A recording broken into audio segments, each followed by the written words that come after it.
I would say to someone maybe who's feeling a little scared about raising support that reaching out to people to give is just a great way for them to get involved in what you're doing. Even if they might not be a Christian, people want to give, and they want to give to someone who they know.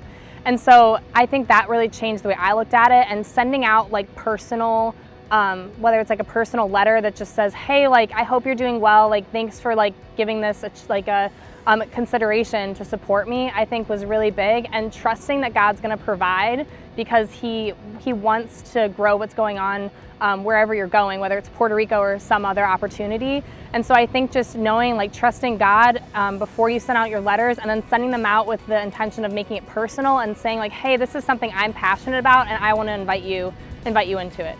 God showed up when I was trying to raise money for this trip by allowing people to like get in my life.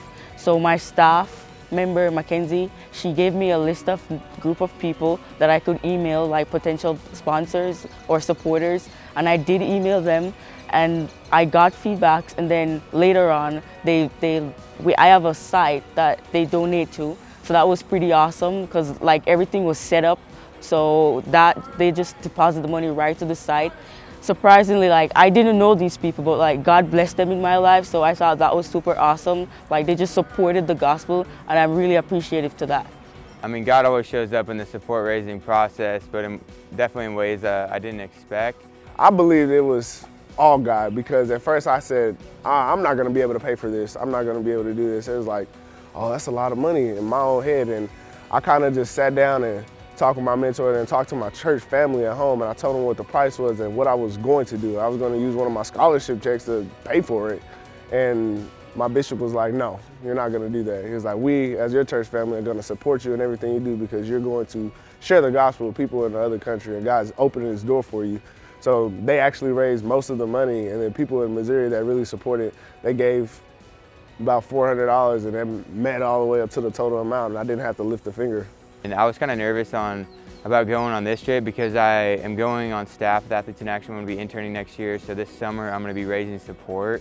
And I was kind of nervous. I was like, oh, like, I'm going to have to like raise even more support if I go on this trip. And God just helped me realize that, you know, if he's going to provide, he's going to provide fully.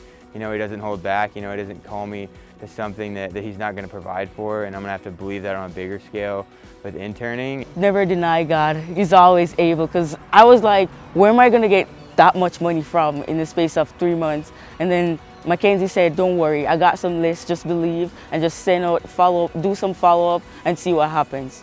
Just step out on a leap of faith and just ask God, God, I believe you're calling me to do this. I believe you have opened this door. It wouldn't come to me for no reason.